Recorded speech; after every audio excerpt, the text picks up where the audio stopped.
অনেক সারা আমি আর কাউরে ভালোবাসি না। আর তুই কেমনে ভাবলি যে আমি তোরে বিয়ে করবো? তুই আমার জামাইরে পথে বসাইছস না, আজকে আমি তোরে পথে বসাই দিলাম। আমি যেভাবেই হোক না কেন মা হওয়ার চেষ্টা করব। তুমি আমাকে ছেড়ে যেও না। অনেক বলেছে সে আপনার সাথে আর কখনো দেখা করতে চায় না। আপনার প্রতি তার মনে প্রচুর ঘৃণা। আমার পেটের সন্তানরা যে অস্বীকার করছে সেটা আপনি একটাবারও দেখলেন না। হঠাৎ করে একসঙ্গে 50 কোটি টাকা আমরা কোথায় পাবো? আমি দিব। এই বাড়িটা যদি শালিমা গ্রুপের নামে করে দেন তাহলে আমি 50 কোটি টাকা দিব।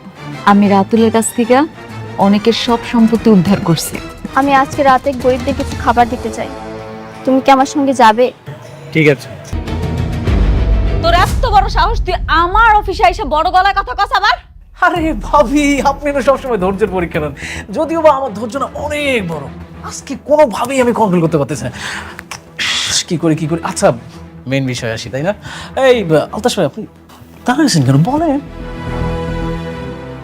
সেদিনই আমার সন্দেহ হয়েছিল, শাকের সাহেবের মতো একজন ভদ্রলোকের মেয়ে এত বেয়াদব হয় কি করে।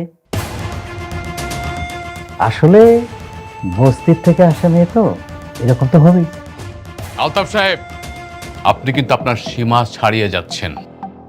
হ্যাঁ, আপনি ম্যাডামকে যেভাবে অপমান করে কথা বলছেন, আপনি জানেন না যে আপনাকে এখানে কি করতে পারি আমি। আরে রমজান সাহেব, আপনি না সবসময় শুধু উত্তেজিত হয়ে যান। আপনার বয়স হয়েছে, বিপি লো হয়ে যাবে। আচ্ছা শুনেন, আপনি কাকে ম্যাডাম বলতেছেন? ও একটা বস্তির মেয়ে। ওকে বস্তির থেকে তুলে নিয়ে এসে আপনি শালিমা বিল্ডার্সের মতো হাজার হাজার কোটি টাকার মালিক বানিয়ে দিয়েছেন।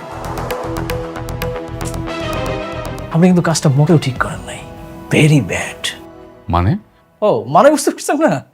মানে শার্প অ্যান্ড ক্লিয়ার। মেঘলা শাকের চৌধুরীর মেয়ে না। শাকের চৌধুরীর মেয়ে হচ্ছে শালিমা।